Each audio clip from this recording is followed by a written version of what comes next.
this one feels pretty big if you're, massive fans like we are. It's being reported, Dom, that Zabit Magomedsharipov, at one time top-ranked featherweight. When we started this podcast almost 2 years ago, we were speculating on if him and Yair, when their fight fell out, if Zabit might be able to get a title fight right away without him having to fight his way to it. He's announced his retirement from the sport, Dom.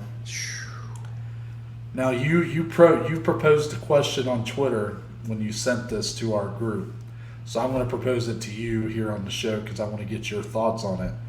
Is this going to go down? If this retirement sticks, is Zabit the biggest what-if in UFC history in your mind? Man, he's got to be up there, man. I mean, you look at the potential of this guy.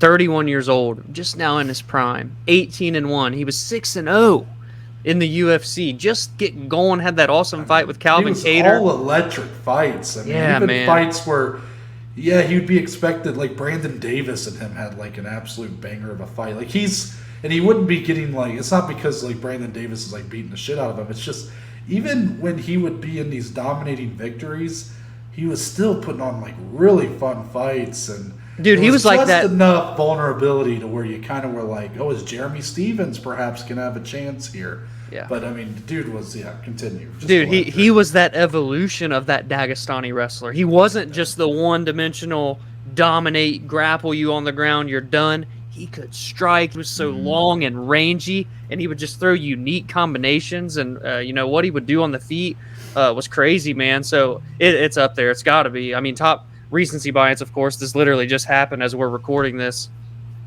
I'm trying to think of other prospects that retired so young like this. But if you're thinking what ifs, I mean, maybe Fedor being signed to the UFC. Yeah, when you expand on it a little bit, of course.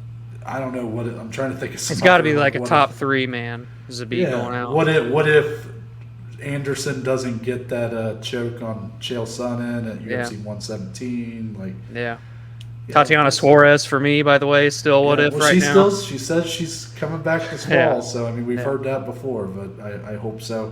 I'll put it like this, Dom. I think now maybe some people are, because Zabit's been out so long, he got removed from the rankings a while ago, and there's been kind of this revisionist history on some of his last few fights, like the fight I mentioned earlier with Calvin Kattar. Zabit clearly won that fight. I mean, clearly won the first 2 rounds. But a lot of people hold on to the fact that Calvin came on strong in round 3 as like... he couldn't do it for 5. That's where the narrative is sort of shifted on Zabit. And that might be true. I mean, the guy was supposedly, he had like an operation on his esophagus to fix some sort of breathing issue he had. Man. But I'll put it like this. It's a shame that we'll never get to see him versus Volkanovski or him versus Max Holloway, because I understand that most people's knee-jerk reaction right now might be to go, well, he's just, he's going to get... The same thing would happen to him against those two as a Brian Ortega or Yair Rodriguez or whoever. I don't know, guys. He was good, I think man. Zabit was that good. I mean, that guy didn't have many holes. No. Not many at all. No. One of the most well-rounded, polished skill sets I've ever seen.